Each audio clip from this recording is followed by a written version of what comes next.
Hey, Slater Crusaders, America's the greatest country in the world. Glad you're here. I want to start with this very true statement from some guy on Twitter I don't know. He said, don't forget the same people attacking President Trump and blaming the 100,000 COVID deaths on him were just 2 months ago saying there would be 2 million dead by now. So going by their numbers, they should be praising him for saving 1.9 million lives. But instead, they're blaming him for 100,000 dead. This is Mika.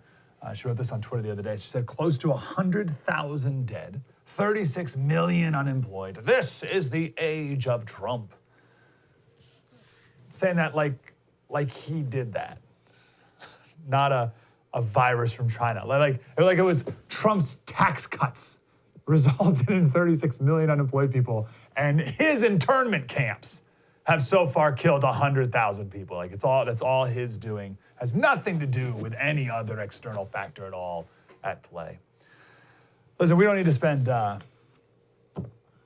more time on media bias. For the love of Pete, I think we're all pretty aware of this. But I do want to be aware of this headline and chyron formulation that I've been seeing a lot more of lately.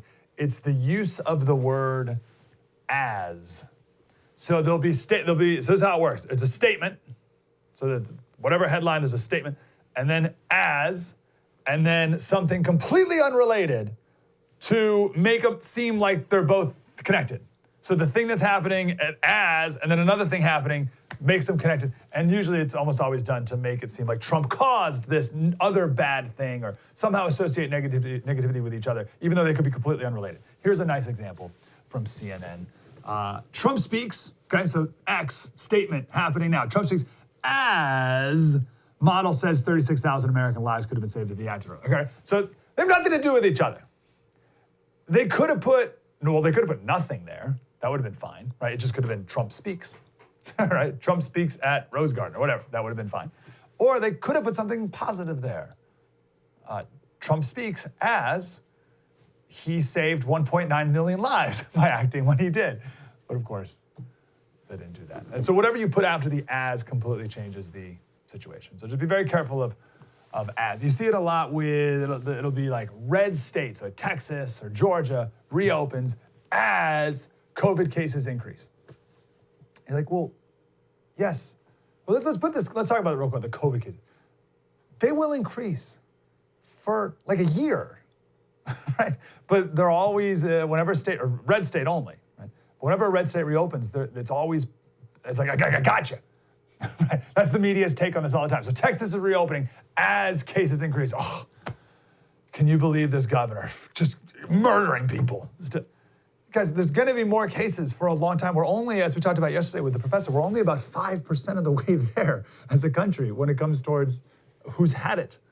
And we need something like 70 or 80% of the people to have had it in order to get that herd immunity thing. We got about like 5%. Even New York City, which is by far the worst, they're like maybe 20% of people have had it. But everyone else is like 5, maybe max 10% nationwide. So we got ways to go. We're just scratching the surface of those. So there's going to be way more cases.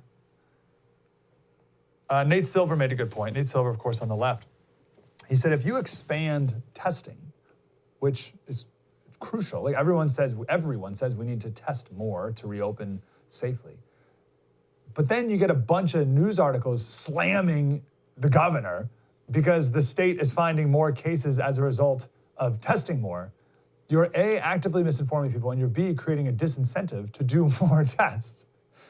So obviously the media doesn't care, right? But that's why I gave this advice to the media a while back. Just, you can hate Trump all you want. You can blame Trump for 100,000 dead and blame whatever. Just make sure you don't look like you're rooting for the virus, right? Criticize the president, criticize the governor of Georgia, whatever, but don't make it look like you're rooting for the virus. That's just a bad look. The former president of CBS News, he was the president in 82, 83, and 86. He wrote this piece in the Wall Street Journal the other day saying the media, just like everyone in the media, journalists need to just come clean with their bias already. It's just totally out of control. But he says they won't admit it, and they won't ever change because like that gap between whatever world they've created and the real world, that gap that the media has created, it's only going to get worse and worse. And he had some line in there. He said, ultimately, the media finds the deplorables deplorable. I was the president of CBS News back in the 80s. So that's the world they're creating, their fantasy world, where Trump killed 100,000 people in his internment camps. Right? And you compare that with Joe Rogan. Joe Rogan the other day signed a $100 million deal. $100 million. So a little bit more than we're making here. So it's amazing. Just beat our record that we're making here at the $100 million deal with Spotify to move his podcast off of YouTube and on $100 million. How did the former host of Fear Factor, like when you were watching Fear Factor 20 years ago, when you were watching Joe Rogan convince someone to eat a scorpion 20 years ago, did you ever think that that guy would not only make $100 million, but would be like the social commentator of the day? New York Times wrote a really good piece about him. It was written by, I forget her name, but she is a Rogan fan. She's been on Rogan's show a couple times and works at the New York Times, so she was the perfect person to write this piece. She said the timing of Rogan's rise and the old guard's disintegration is not coincidental. His success was made possible, at least in part, by the legacy media's blind spots. While GQ put Pharrell gowned in a yellow sleeping bag on the cover of its new masculinity issue. I believe we have a picture of that, just to jog your memory. Remember that's not even the cover, but that works. That point still made. So GQ a while back to their new masculinity issue. And it was just Pharrell and other guys wearing dresses. And whatever that was. Okay, that's your new masculinity. Okay, so that's GQ. So while they're putting guys on dresses in their new masculinity issue, Joe Rogan swings kettlebells and bow hunts elk. Men are hungry. He's serving steak. Rare. Condé Nast, GQ's publisher, laid off about 100 employees since the pandemic began. Meanwhile, the Joe Rogan Experience has 190 million downloads a month. Men are hungry, and he's providing them with steak. Rare. But people are hungry for the truth and for authenticity. And the media is like so far past that game. You saw this clip by now. This was yesterday. This was an MSNBC reporter. I think they're in Wisconsin. And the reporter, Katie Tur, the anchor, whatever, she asked the reporter, she said, like, they're aghast that no one's wearing masks. They're just like, can't even. And Katie Tur's like, do people not care about their own safety? And here's what the reporter said. But you can see, here, just around. Nobody's wearing them. Nobody's, the cameraman. There you go, including the cameraman. Yeah. Katie? Captain Crew's not wearing them. Striking images. Striking images. Right, it's like, can you believe these fools? These red state fools not wearing masks? Unbelievable. And then that guy there says, yeah, either's your cameraman. He published, that guy with the camera, like the cell phone camera, he published his camera footage. And that guy has 3 camera guys, 3 producers or whatever, and 2 of them weren't wearing masks. Oh, unbelievable. No one's here wearing masks. What a bunch of red state rubes. Yeah, either's your cameraman. As Jesse Kelly said, nothing you see is real.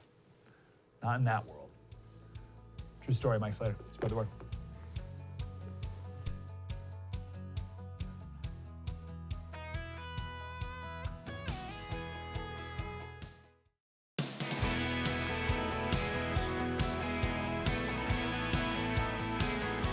Hey, Slater Crusaders. I want to do a quick follow-up to yesterday's conversation with the professor at Columbia University of virology about vaccines.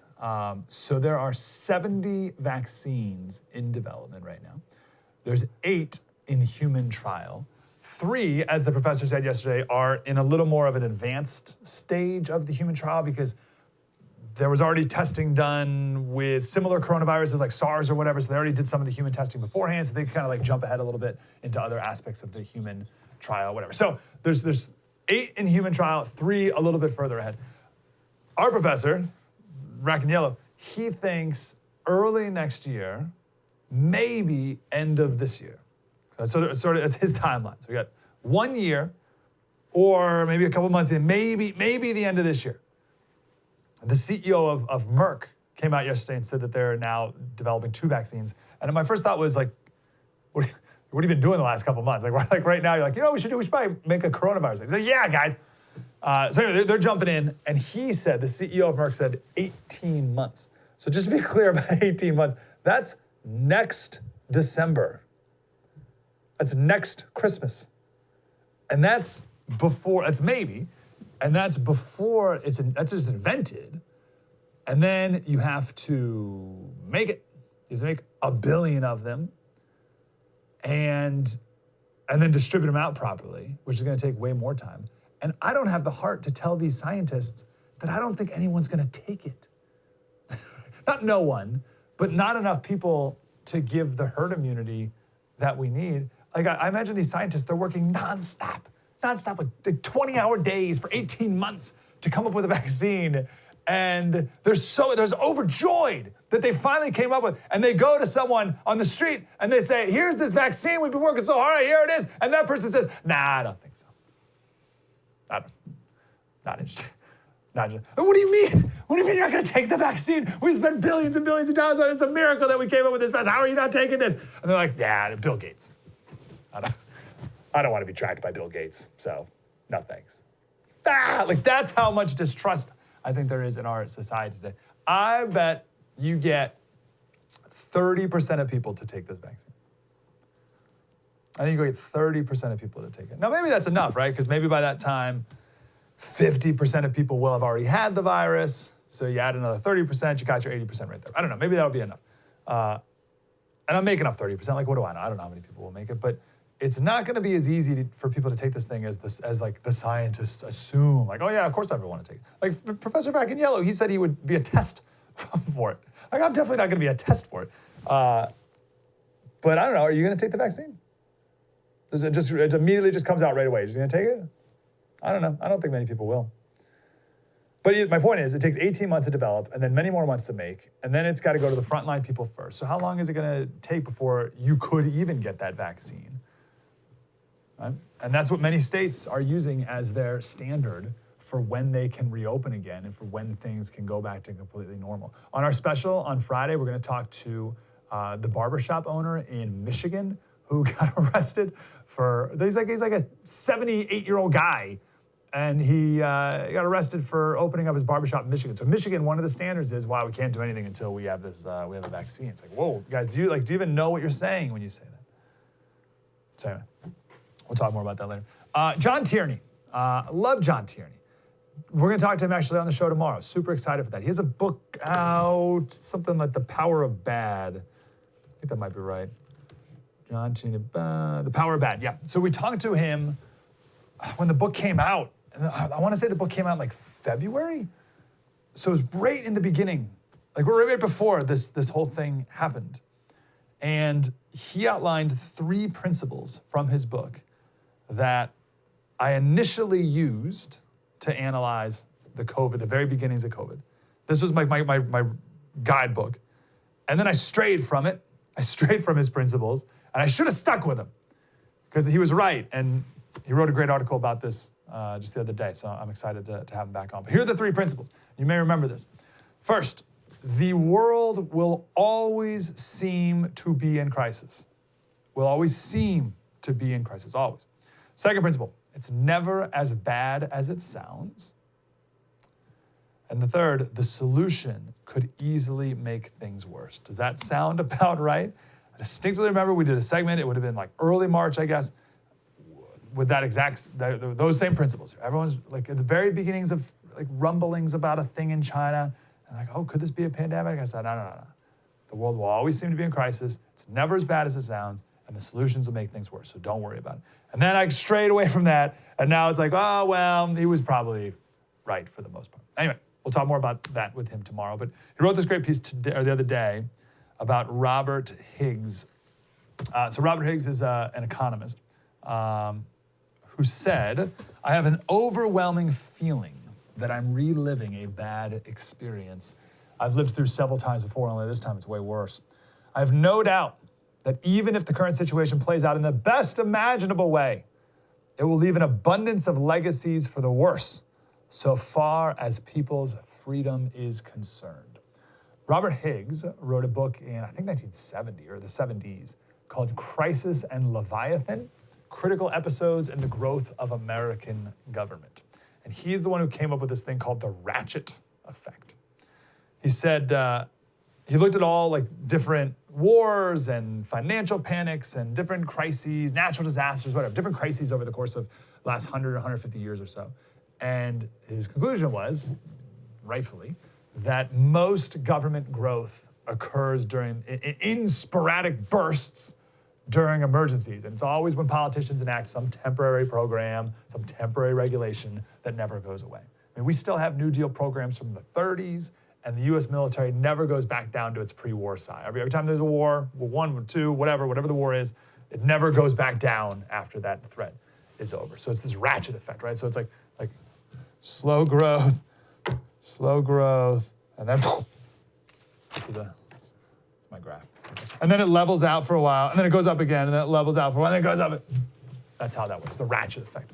So why is this? Negativity bias, right? Negative events make us they elicit more emotions than positive ones. The classic example of negativity bias is you go to Vegas, people get more upset about their losses than they get happy about their gains, right? And maybe you've had like bad experiences in your life, like those are more poignant in your brain, more of an intense emotional reaction than negative things do, than the positive effects have a positive reaction. That's generally the case for human beings. So if you apply that to the government and just society in general, that's why government grows way more during bad times.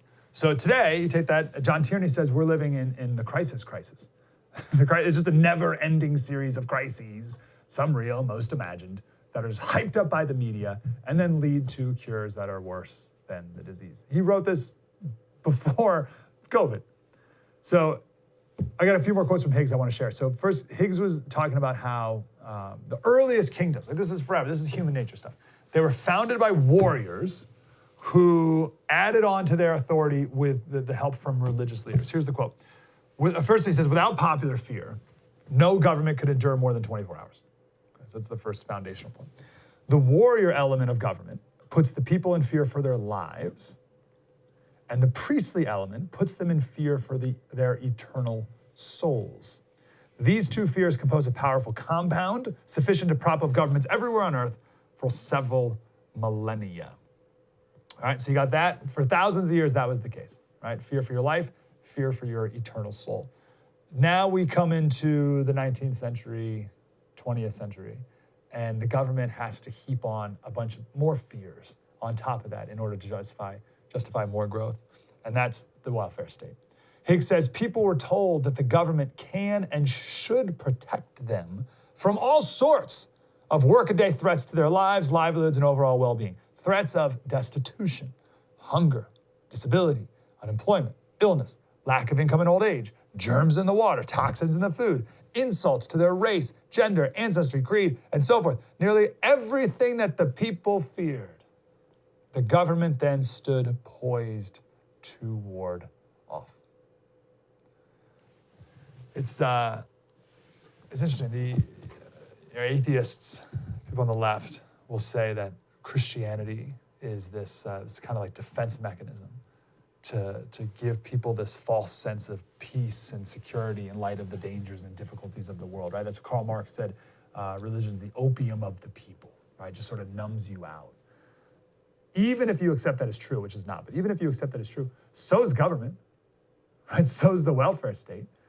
You've just decided to put your hope and faith in something else to protect you from the difficulties and troubles and dangers of the world.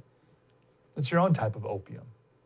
Problem is, it doesn't even work. It doesn't protect you from anything. It makes it way worse. So while government, it's always slowly growing, right?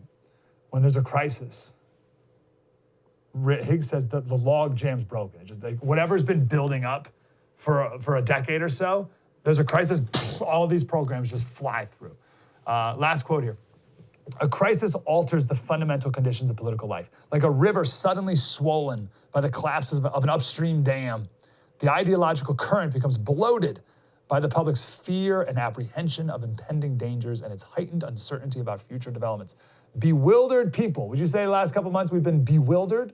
Bewildered people turn to the government to resolve their situation, demanding that government officials do something to repair the damage already done and prevent further harm. And the politicians, aided by media hysteria, seized the opportunity to dispense funds, create new programs, and enact proposals that had languished before the crisis. Imagine if Hillary Clinton were president right now, by the way. And you saw Pelosi try to do a lot of this. I didn't pay too much attention to this bill that she proposed like a week or so ago, just because I knew it wasn't going to pass the Senate. So what was the point? But it was that log jam that Higgs was talking about. It was just years and years and years of stuff that have nothing to do with this right now, that they were just ready to get through and would last forever afterwards. But there's really, think about if Hillary were president right now, she would be using this as justification to grow government just leaps and bounds permanently. Now, Trump's been no saint, right? Like trillions of dollars spent. I get the urgency, right? Things were weird, a lot of panic in the beginning, it's fine. But let's not double down on those policies. And even better, if we could find some way to ratchet down the size of government in light of this. Is that possible? Is it possible? You got the ratchet effect, which implies we're ratcheting up the size. Is there any way you can ratchet down after this? Well, we talked a little bit about that with Newsom in California, right? So California, there's going to be a red-blue state divide. You know, Gavin Newsom's in California, he's only going to raise taxes in light of this, which is going to make things worse. I wonder if red states will take this as an opportunity to lower taxes on businesses and people. Maybe that red and blue state divide can become even more obvious about which states are growing and which ones are shrinking. We'll talk to John Tierney on the show tomorrow about if it's possible to ratchet down the size of government, and if so, how. True story. Mike Slater, spread the word.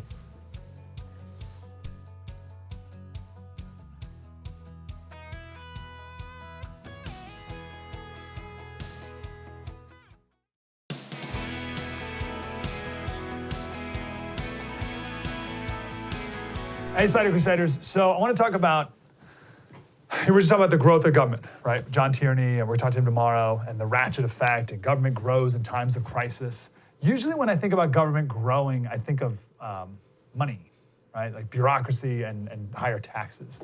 But there's other aspect of a growth of government as well, and that is the protection and or taking away of our freedom and liberties. So that's what I want to talk about right now. I want to do that with Jenna Ellis. She's a senior legal advisor to the Trump campaign team and also attorney, private counsel to Donald Trump as well, and also a senior fellow at the Falkirk Center. Miss Ellis, how are you? I'm great. Thank you so much for having me. Good. My pleasure. I'm glad you're here. So let's talk big picture. Where do you see, first, civil liberties being taken away from people or not being given back? Yeah, so within the context of all of these shutdown orders and the lockdowns and everything, the government on the state and local level is inverting this idea of what we in America understand as freedom and liberty and what actually our Constitution provides for. So I think this is an opportunity for Americans to harness our civil liberties and actually understand the Constitution in context, because our Declaration of Independence recognizes that our liberties come from God, our creator, not our government. And the sole purpose of government is to preserve and protect those rights. Now, they have specific limited powers in order to do that. But even in the context of a national emergency, that doesn't then justify any of the governors or the state and local leaders to then turn around and phrase the question, well, where's your right to get a haircut? Where's your right to conduct your business? And where's your right for XYZ? That's how they are trying to manipulate the conversation. The question really should be, where governor, where local leader do you get the authority and the power of government to implement these kinds of restrictions and regulations on freedom that you are? Okay, I'm so glad you started here. Can we just slow that down for a minute? Because I think it's so important for everyone to be able to visualize that perfectly and imprint it on their soul, because it can completely change how you view all of this stuff. So the proper, I think you and I would argue, formula is rights come from God, and then what? What's next? And then what's the hierarchy here? Yeah, so, and actually in my book, which is called The Legal Basis for a Moral Constitution, I have what's called the hierarchy of government that's actually in a model. It's a pyramid that shows that that the Constitution is built upon this idea that government is its only proper role is to preserve and protect our rights. So the way that I best explain this is we typically in America will say, you know, I have a First Amendment right to freedom of speech. I have a First Amendment right to free association. I have a Second Amendment right to keep and bear arms. Well, that's actually turning my right into a privilege because it's saying, but for the First or Second Amendment, I wouldn't have that right. That's not the proper phrasing. I have a pre-political, fundamental, God-given right to freedom of speech, to keep and bear arms that my government is obligated to preserve and protect. And so in context, we have all of the rights that God has given us, and we haven't turned over any to government. We the people, have vested government actors and officials with specific limited powers for this express purpose of preserving and protecting all of our rights as individuals. And we have to remember that the federal government has limited power, the states have limited power, and then the rest of the power of self-government actually belongs to the individual. So things like school choice, free exercise of religion, all of these choices of business participating in the marketplace, the government cannot tell us what to do and how to exercise our freedom. Now, of course, our rights are not absolute. That's why government exists with some limited power. But we have to, in America, recognize again and turn the conversation back to freedom and liberty and recognizing that the government is obligated to defend where they get the power to enforce any regulation because the fundamental presumption is always freedom and liberty. 100% perfect. So what's the intellectual background of that going back to the 1600s and 1700s? Yes. So our founders, of course, came from this system that was oppressive and didn't have their rights and liberties championed and was infringing upon them in a lot of a wide variety of ways. And so what our founders did and what the Declaration of Independence genuinely meant was a legal document that reinforced this idea that our founders recognized the highest supreme authority of law, including all moral law, government law, the civil government, the church government, the family government. Those three spheres of government ultimately belong to God, our creator. And our founders, who, by the way, all five of them that were on the Declaration Committee were all lawyers. They understood government. They understood legitimacy.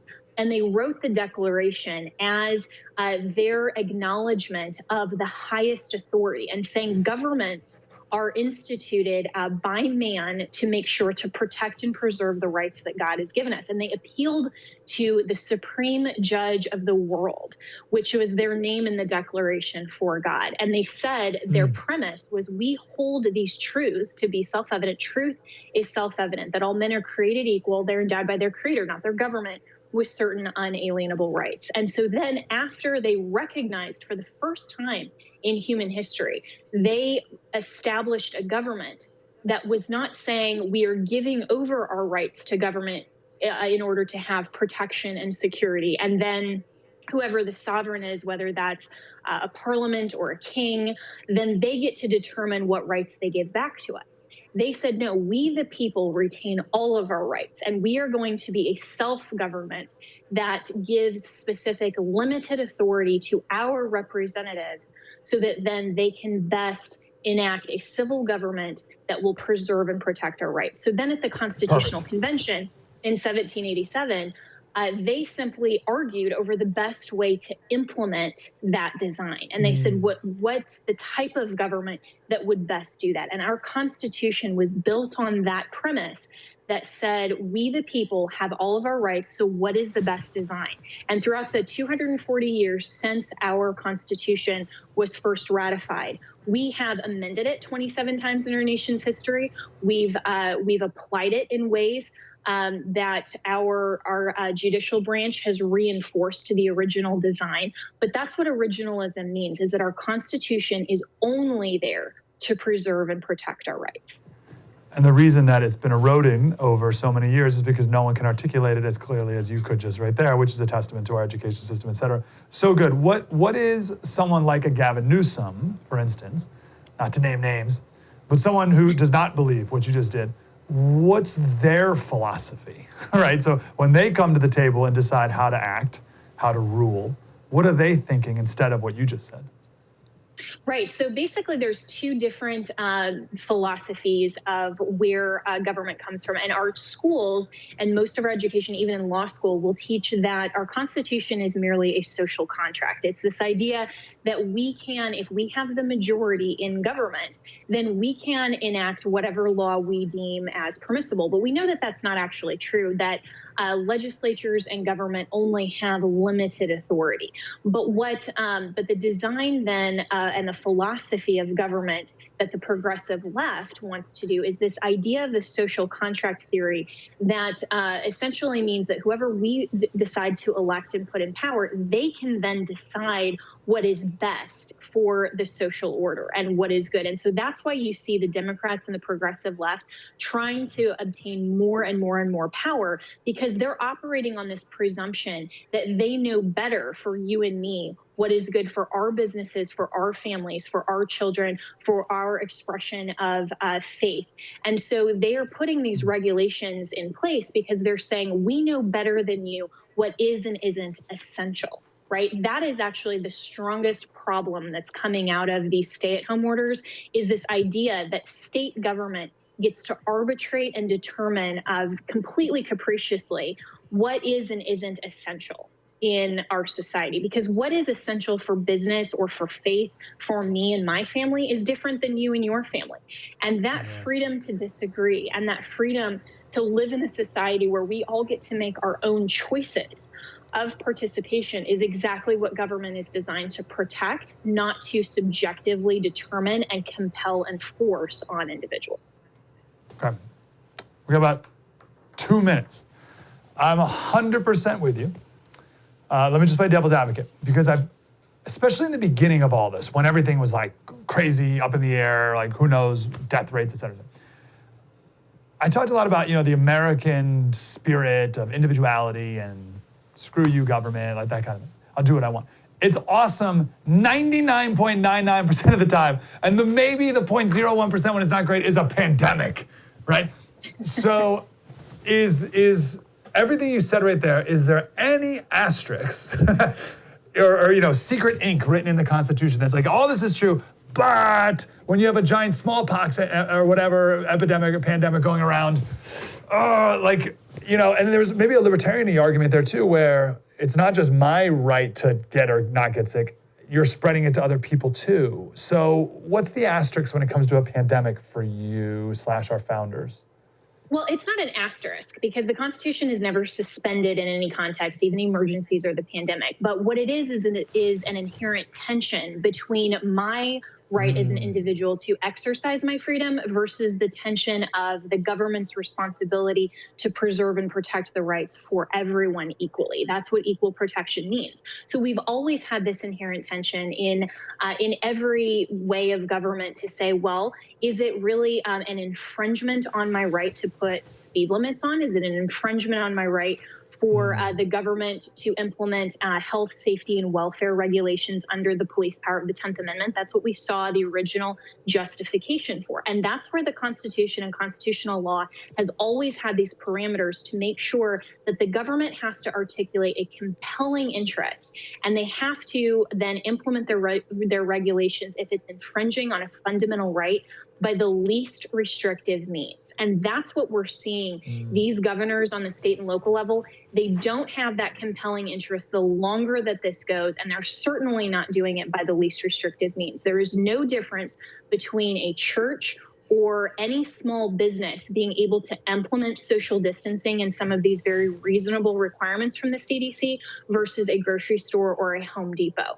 There is no reason that they should be treated disparately. So this tension always needs to be resolved by the least restrictive infringement on your and my rights. Oh, so good. I love those standards. I love how you think through this. Obviously, It's the proper way to think about it. We don't hear enough about it. I'm so glad you took it from that approach. This is beautiful. So the book is Legal Basis for a Moral Constitution. Awesome. Senior advisor to the Trump campaign, and I'm grateful that you're also attorney for the president and a senior fellow at Falkirk Center. Jenna Ellis, let's talk again, please. Thank you so much. Yes, thank you for having me on. This is such an important topic, and it's a great opportunity for Americans to rediscover civics and the Constitution. So good. Beautiful. True story, Mike Slater. More coming up. Spread the word.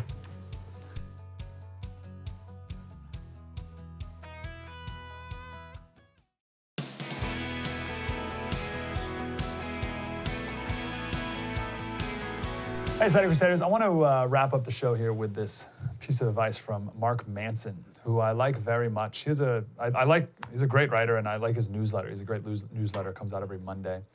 So there's all this self-help stuff out there. Most of it's total nonsense.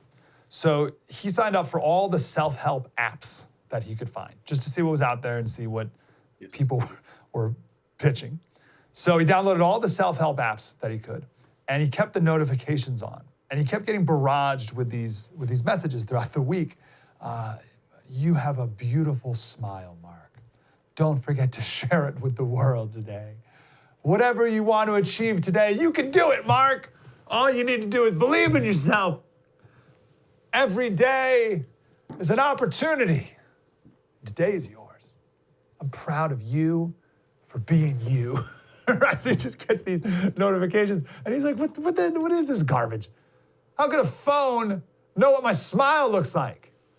How the blank can you be proud of me? You don't even know me. What are you talking about? This is what gets people to fork over $9.99 a month. He says, if this is what passes for mental health advice these days, then we're just pouring kerosene on the GD dumpster fire. Because this doesn't promote emotional stability. It promotes self-absorption. And that's the problem. There's too much self-absorption. You don't solve that with more self-absorption. So he wrote this great article about how to be a resilient person. He said, if you want to be a resilient person, and think about it, we just had Memorial Day, right? So think of all the veterans who have been in such extremely difficult situations that I can't even fathom. We'll ignore gunfights. We'll ignore live rounds coming at your head. Just being uncomfortable. Let's focus on that. Just uncomfortable, right? So you're sleeping in the desert, on the ground, in a sandstorm, in 120-degree heat, sun blaring on you, full uniform, carrying all your gear. That's uncomfortable, to say the least. I need my temperature precisely the right degree. It's a little stuffy in here right now. If we could just turn down the air, it's just a little. It's 2 degrees too warm for my liking right now. And these guys, and so many veterans now, you can know exactly what I'm talking about, the horrible situations you've been in and powered through. But those situations, those experiences have made our veterans resilient. Now, resilient doesn't mean you feel good all the time, right? That's the difference. I think there's this perception that we want you to be resilient, so we're going to tell you you have a beautiful smile. We're going to try to make you feel good, make you resilient. No. Mark Manson said you build psychological resilience by getting better at feeling bad. See the distinction there? So it's not about feeling good. Resilience isn't about feeling good, it's about getting better at feeling bad. All right, here's what he says. He says, this point strikes me so obvious that I'm regularly stunned when I come across books, courses, articles, and now apps that take someone who has a crack-like addiction to receiving empty validation and then just sells them more empty validation.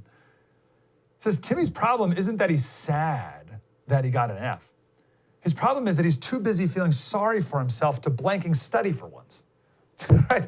But this is the constant positivity, constant applause, trophy for everything. If everyone's first place, there are no winners, the whole thing, right? We've been doing that for decades now. And because of that, we've made ourselves fragile and weak. So you don't just pour more praise on top of that, you're just becoming more fragile and weaker, or making our kids and other generations even more fragile and weaker. So Marcus Aurelius, one of my favorite quotes, he wrote this, he wrote this to himself, this was his diary, basically. He said, when you wake up in the morning, tell yourself, the people I deal with today will be meddling, ungrateful, arrogant, dishonest, jealous, and he goes on, he lists more. He did not say, Marcus, you are amazing. You are so wonderful. You keep doing you, Marcus. Your smile lights up the world. I thought he said, oh man, you're gonna go through the day and it's gonna suck. It's gonna be awful. You're gonna be with people who are just the worst. So get ready for that. Now, so here's the nuance that I like from Mark Manson. I think there's this idea that you have to be either an optimist or a pessimist. All right, pick one. You're either a pessimist about life or you're an optimist about life. And Mark Manson and Marcus Aurelius, they're like, nah, there's a little more nuance. You have like a side option. You can be pessimistic about external things that you can't control. So for Marcus Aurelius, like people are going to be awful today. So maybe you call that realistic, right? But pessimistic, realistic about how difficult things are going, and other people these are out of your control. So pessimistic about the things that are out of your control, and optimistic about your ability to handle the things that are in your control, right? So the pessimism about the external forces in the world made him stronger, so that he could confront those difficult things in his life better. Hence the optimism. So the idea is, if you're too optimistic about the external world, it can blindside you, right? It can blindside. If you tell yourself, oh, everything's amazing all the time, and I just need to if I just will it, then great things will happen, and people will be amazing, and everyone will treat me so wonderful. No, because then something bad's gonna happen, it's gonna crush you. Because you thought everything was gonna be amazing all the time, because that's what this app told you, your smile lights up the world or some nonsense. Here's the example. Vietnam, James Stockdale, Admiral James Stockdale, Hanoi Hilton, prisoner of war camp. He said he expected to be there for many, many years. As soon as he got captured, he's like, I'm gonna be here for like a decade. Here's what he said. He said, the optimists were the ones who died. The optimists were the ones who said, we're gonna be out of here by Christmas. Then Christmas would come, and Christmas would go. Then they'd say, oh, we're gonna be out of here by Easter. And then Easter would come, and Easter would go, and then Thanksgiving, and then Christmas again. In the end, those prisoners did not die from the torture or the hardship. They died of broken hearts. They lost hope. So Stockdale, on the other hand, he knew that he's going to be there for a long, long time and decided to make the most. So that's the pessimism, realism, but then decided to make the most of it. He said, this is a very important lesson. He said, you must never confuse the faith that you will prevail in the end, which you can never afford to lose, right? So he was never hopeless in his pessimism/realism. He said, you must never confuse the faith that you'll prevail in the end with the discipline to confront the most brutal facts of your current reality. Right? So that's the tension, that's the back and forth. So it was the internal and external optimists who died. Things are great, we're gonna be out of here next week. But Stockdale was the external pessimist, internal optimist. This is awful.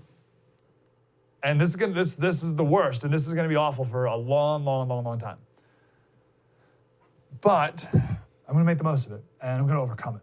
And I'm gonna be better for it. How about that twist at the end? So let's bring it to COVID. So COVID, there are a lot of people, different defense mechanisms, who said or still think this thing's gonna be over next week.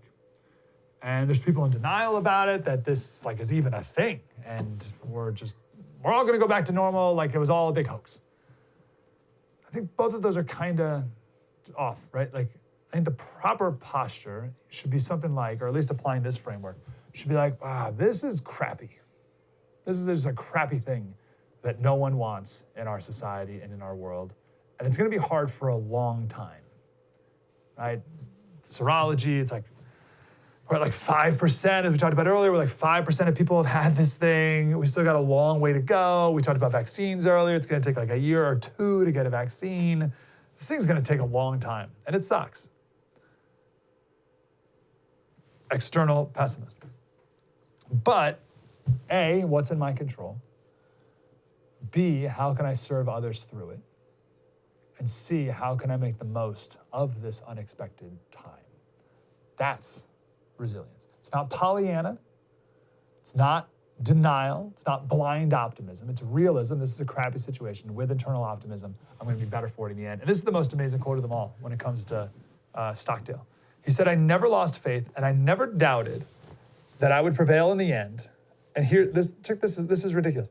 "And turn the experience into a defining event of my life, which in retrospect, I would not trade." What?